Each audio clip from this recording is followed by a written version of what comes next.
Hello everyone, welcome to our YouTube channel. And आज की video में हम जानेंगे इंडिया के सबसे पुराने सीरियल किलर के बारे में। ये बात हो रही है 1960s की, जब अचानक से ही भारत के दो बड़े शहरों में सीरियल किलिंग्स होने लग जाती हैं। ये दो बड़े शहर थे मुंबई और कलकत्ता। जैसे कि मैंने बताया कि इन सीरियल किलिंग्स की शुरुआत हुई थी 1960s में, तो 1965 से ये शुरुआत होती है एंड चलती है 1968 तक। सो ये जो सीरियल किलिंग्स है दो फेज में होती है, phase 1 of serial killings and phase 2 of serial killings. जो फेज 1 ऑफ सीरियल किलिंग्स है वो मुंबई में होती है and phase 2 of serial killings है वो कैलकाटा के बाद मुंबई में होती है। सो बेसिकली ये दो बड़ी सिटीज इन्वॉल्व है। क्या थी पूरी स्टोरी, हम सब कुछ इस वीडियो में डिस्कस करेंगे। सो 1965 में मुंबई के आउटस्कर्ट्स में और झुग्गी झोपड़ियों में रहने वाले लोगों की अचानक से मौतें शुरू हो जाती है, मर्डर्स शुरू हो जाते हैं। एक के बाद एक ये गरीब लोग मरने लगते हैं एंड पुलिस वाले ये नहीं सोच पाते हैं कि कौन इन सभी को मार रहा है। पहले ये चेक किया जाता है कि कोई आपसी झगड़ा तो नहीं है, किसी से दुश्मनी तो नहीं है, बट ऐसा कुछ भी सामने नहीं आता है। एंड पुलिस समझ नहीं पा रही होती है कि जो भी पर्सन है जो इन सभी लोगों को मार रहा है उसका मोटिव क्या है, क्यों ये ऐसी हरकतें कर रहा है। क्योंकि जो झुग्गी झोपड़ियों में रहने वाले लोग होते हैं वो बड़ी मुश्किल से एक दिन का खाना अपनी एक दिन की मेहनत से इकट्ठा कर पाते हैं। तो उनके पास ऐसे बहुत सारे पैसे या बहुत सारी संपत्ति तो नहीं होती कि उनसे ली जा सके या उनसे कोई दुश्मनी करी जा सके। तो ऐसी कोई भी बात नहीं थी कि कोई दुश्मनी हो, किसी से झगड़ा हो, किसी से लड़ाई हो, बट फिर भी एक एक करके ये लोग मर रहे होते हैं। शुरुआत में पुलिस इन डिफरेंट केसेस को कनेक्ट नहीं कर पाती है, बट धीरे धीरे जब ये केसेस बढ़ने लगते हैं तो पुलिस को भी ये समझ में आता है कि नहीं, ये सीरियल किलिंग्स है, एक के बाद एक मौतें हो रही है और बिल्कुल सेम पैटर्न से हो रही है। जब कभी भी ये झुग्गी झोपड़ियों में लोग सो रहे होते हैं, चाहे वो फुटपाथ हो चाहे वो झोपड़ी हो, तो सोते वक्त ही मतलब रात में ही इस तरीके के क्राइम्स किए जा रहे थे। मतलब जो ये अटैक थे वो स्पेसिफिकली रात को किए जा रहे थे जब वो लोग सो रहे होते थे। जब जिन भी विक्टिम्स की मैं बात कर रही हूँ वो सभी के सभी सो रहे थे एंड तब उनके ऊपर अटैक किया गया एंड उनकी बॉडीज को देख के ऐसा लगता था कि किसी हेवी ऑब्जेक्ट से उन पे वार किया गया है एंड इसकी वजह से ही उनकी मौत हुई है। बहुत ही बुरी हालत हो गई थी। मुंबई में लोग शाम के बाद अपने घरों से निकलना बंद कर चुके थे एंड उनको बहुत ज्यादा खौफ होने लगा था इस सीरियल किलर से। जो सीरियल किलिंग्स थी लगभग 19 मौतें इन सीरियल किलिंग्स में हुई। 19 मौतें एक बहुत ही बड़ा अमाउंट है। वो 19 लोग बिल्कुल ही निर्दोष थे, उन्होंने किसी का कुछ भी नहीं बिगाड़ा था, बट फिर भी उन्होंने अपनी जानें गंवा दी सिर्फ और सिर्फ एक सिरफिरे सीरियल किलर की वजह से। एंड अचानक से फिर ये सीरियल किलिंग्स बंद हो जाती है। 1965 में शुरू होती है मुंबई में एंड 1966 में बंद हो जाती है। तो मतलब एक साल के अंदर अंदर 19 लोगों की जानें चली जाती हैं।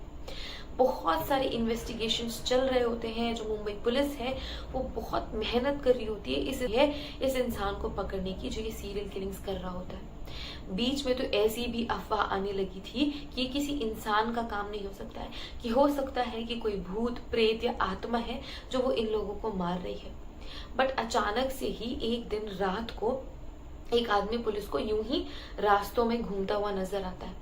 इन खौफ इतना ज्यादा था कि कोई भी रात में अकेले इस तरीके से घूमता ही नहीं था मुंबई की सड़कों में। पुलिस उसे पकड़ती है और उससे पूछताछ करती है। उसके पास कोई भी वेपन नहीं होता, उसके पास कोई जवाब नहीं होता है कि इतनी रात को वो रास्तों में क्यों घूम रहा है। पुलिस एक थोड़ा सा बैकग्राउंड चेक करती है, उसको नहीं रहा होता है कि ये कोई सीरियल किलर हो सकता है, तो पुलिस उससे थोड़ी सी पूछताछ करता है और छोड़ देता है। बट एक चीज जरूर ऐसी मिलती है उस इंसान के पास से, वो छोटी सी डायरी। उसमें 2 शब्द लिखे हुए थे, खत्म और खल्लास। ये वर्ड्स देख के पुलिस वालों को थोड़ा सा डाउट जरूर होता है, बट वो बहुत ज्यादा सोचते नहीं और उसे डांट के वहां से भगा देते हैं और कहते हैं कि एक साइको किलर यहाँ पे घूम रहा है, तुम रात में ऐसे घूमते हुए देखोगे तो तुमको जरूर मार देगा, तो तुम जाके अपने घर में आराम करो, रात को इस तरीके से मत घूमो। 1965 के बाद 1966 आते आते 19 मौतें होती हैं। इसके बाद अचानक से ही ये मौतें रुक जाती हैं। इसके बावजूद भी पुलिस के हाथ कुछ भी नहीं आता है। बस ये पता होता है कि जितने लोगों की मौतें हुई है वो जरूर एक इंसान ने करी है, क्योंकि जो मारने का तरीका था, जो मोडस ऑपरेंडी था, वो बिल्कुल सेम था। हर एक बॉडी में एक ही तरीके की इंजरीज थी और देख के ऐसा लगता था कि उनपे किसी मजबूत और वजनदार चीज से वार किया गया है। सो इस तरीके से पुलिस बहुत मेहनत कर रही होती है, बहुत लोगों से पूछताछ कर रही होती है, रातों में बहुत ज्यादा पेट्रोलिंग होती रहती है ताकि ये पता लगाया जा सके कि कोई भी जो सस्पिशियस इंसान है उसको पकड़ सके और इन्वेस्टिगेशन कर सके। इसके अलावा क्राइम सीन से कोई एविडेंस भी नहीं मिल रहे होते हैं कि कोई फुटप्रिंट मिल जाए, फिंगरप्रिंट मिल जाए या कुछ इस तरीके की एविडेंसेस मिले जिसकी वजह से पुलिस उस आदमी को पकड़ सके। इसके बाद ये जो सीरियल किलिंग्स है अचानक से कलकत्ता में होने लगती है। Same method and same profile of victim profile कैसी, जैसे कि मैंने बताया था, झुग्गी झोपड़ियों में रहने वाले गरीब लोग, सो यही ही उनके विक्टिम बनने लगे थे कलकत्ता में। वो सारे लोग जो अपनी झोपड़ियों में सोया करते थे, वो सारे लोग जो फुटपाथ पे सोया करते थे, एक एक करके उनकी भी जाने जाने लगी एंड टोटल 23 लोगों की जाने गई। तो ये फिर 1968 तक चला। 1968 तक आते आते 23 लोगों की जाने जा चुकी थी। ये थी सेकेंड फेज ऑफ किलिंग। जो फर्स्ट फेज ऑफ किलिंग है उसमें सिर्फ 19 लोगों की मौतें हुई, जो सेकेंड फेज ऑफ किलिंग है उसमें 23 लोगों की मौतें हुई थी और ये कलकत्ता और मुंबई दोनों में ही थी। कुछ समय तक ये सीरियल किलिंग्स कलकत्ता में ही होती रही एंड कलकत्ता पुलिस के पास भी वैसे ही एविडेंसेस थे, मतलब सर्कमस्टेंशियल एविडेंसेस कि एक जैसी प्रोफाइल है विक्टिम की, एक जैसी इंजरीज है, हो सकता है कि सेम वेपन ही यूज किया गया हो, बट किसी भी तरीके का कोई मर्डर वेपन किसी भी क्राइम सीन पे नहीं मिलता है। एंड सबसे इम्पोर्टेंट बात ये होती है कि पुलिस को ये नहीं समझ में आ रहा होता है कि सीरियल किलिंग्स का मकसद क्या है। पुलिस जो भी इंसान इन गरीब लोगों को मार रहा है वो चाहता क्या है, उसका मन क्या है। पुलिस बहुत ज्यादा मेहनत कर रही होती है एंड इसके बाद सीरियल किलिंग्स फिर से शुरू हो जाती है मुंबई में और इस बार मुंबई पुलिस ने यह ठान लिया होता है कि इस सीरियल किलर को पकड़ के ही रहेंगे एंड एक स्पेशल टीम बनती है सीआईडी की टीम बनती है और एक बहुत ही मैसिव मैन हंट शुरू किया जाता है। एंड सबसे पहला लीड मिलता है मुंबई पुलिस को एक क्राइम सीन से ही, जहां पे एक मर्डर वेपन छुटा हुआ मिलता है। वो थी एक लोहे की रॉड। उस लोहे की रॉड में फिंगरप्रिंट्स भी मिलते हैं, तो फिंगरप्रिंट्स एक्सट्रैक्ट करने के लिए पुलिस उसे फोरेंसिक लैब भेज देती है और वो मर्डर वेपन होता है एक रॉड जो कि पॉइंटेड होता है, आगे से मुड़ा हुआ होता है। उसे देख के ऐसा लग रहा था कि इसे स्पेशली बनाया गया है क्योंकि जो नॉर्मल लोहे की रॉड होती है वो सिंपल और स्ट्रेट होती है, बट इसे एक स्पेशल तरीके से डिजाइन किया गया था। हो सकता है कि जो मर्डरर था उसने ये डिजाइन करवाया हो स्पेशली अपनी सीरियल किलिंग्स के लिए। इसके बाद पुलिस मेहनत करती ही रहती है, लेकिन उसे कोई भी लीड नहीं मिल रही होती है इस फिंगरप्रिंट और इस मर्डर वेपन के अलावा। एक लंबा समय बीतता है, उसके बाद फिर से ये सेम आदमी जो 1965 में पुलिस को मिला हुआ होता है अचानक से ही रात के अंधेरे रास्तों में यूं ही घूमता हुआ मिलता है। पुलिस उसे फिर से पकड़ लेती है, फिर से क्वेश्चनिंग करती है और उसके फिंगरप्रिंट्स ले लेती है ये जानने के लिए कि कहीं ये फिंगरप्रिंट्स उस वेपन में मिले फिंगरप्रिंट से मैच तो नहीं करेंगे। एंड एक बहुत बड़ी लीड, क्योंकि पुलिस थोड़ी सी इन्वेस्टिगेशन करती है, फिंगरप्रिंट लेती है और उसे वहां से डांट के समझा के जाने देती है। सो जो आदमी था वो वहां से फिर से चला जाता है। जब पुलिस इन फिंगरप्रिंट्स को मैच करती है तो बहुत ही बड़ा लीड पुलिस को मिलता है, क्योंकि ये जो 2 फिंगरप्रिंट्स होते हैं वो मैच हो जाते हैं।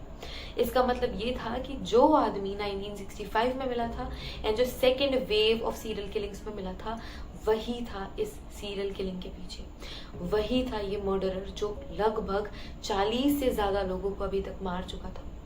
पुलिस अपनी कमर कसती है और इस आदमी को खोजने के लिए एक बहुत ही बड़ा मैन हंट शुरू करती है। हर एक पुलिस स्टेशन में एक टीम बनाई जाती है और वो इस आदमी को खोज रहे होते हैं। एंड अचानक से ही इन्वेस्टिगेशन करते करते ही पुलिस वालों को एक ऐसी औरत मिलती है जो उस फोटोग्राफ को देख के पहचान जाती है कि ये तो रमन राघव की फोटो है।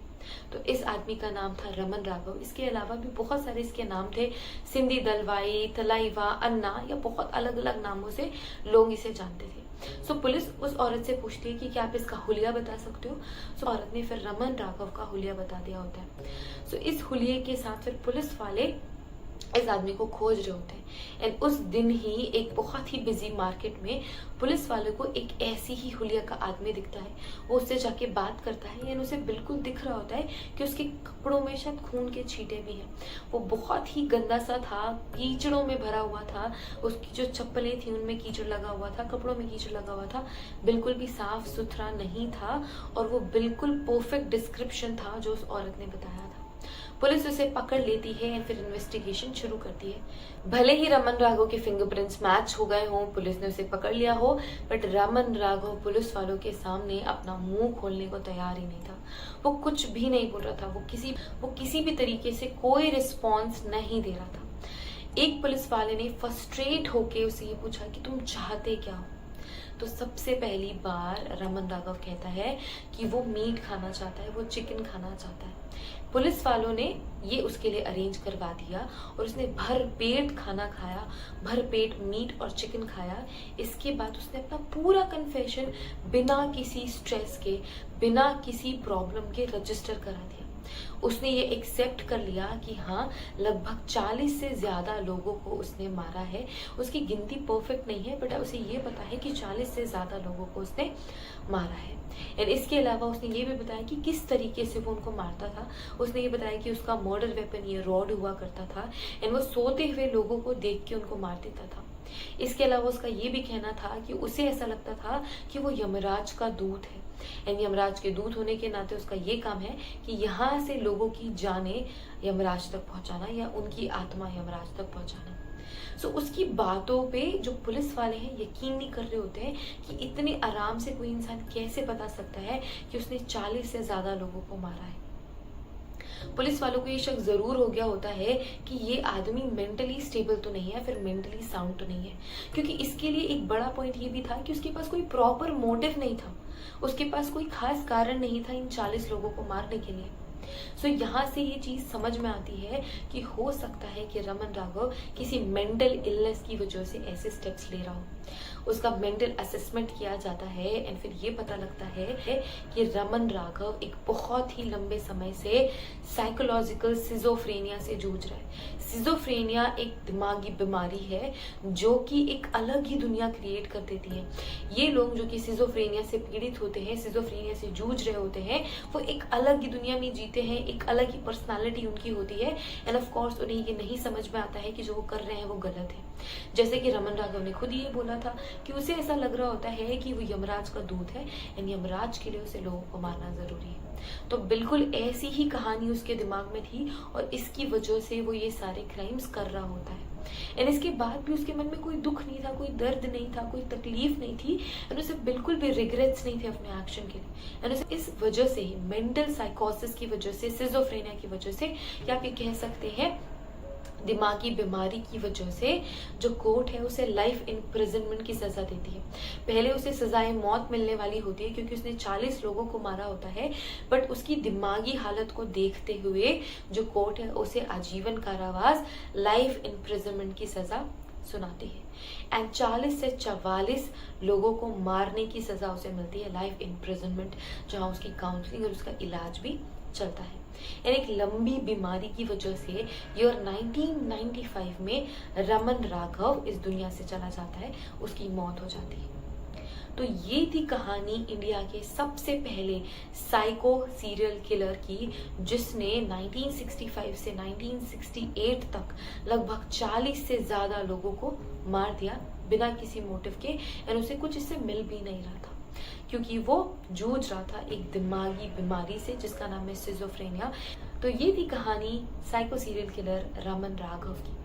आई होप आपको ये वीडियो पसंद आई हो। अगर आपको ये वीडियो पसंद आई है तो इस वीडियो को लाइक करना ना भूलिए। अगर आप इसी तरीके की और वीडियोस देखना चाहते हैं तो हमारा चैनल सब्सक्राइब भी कर लीजिए।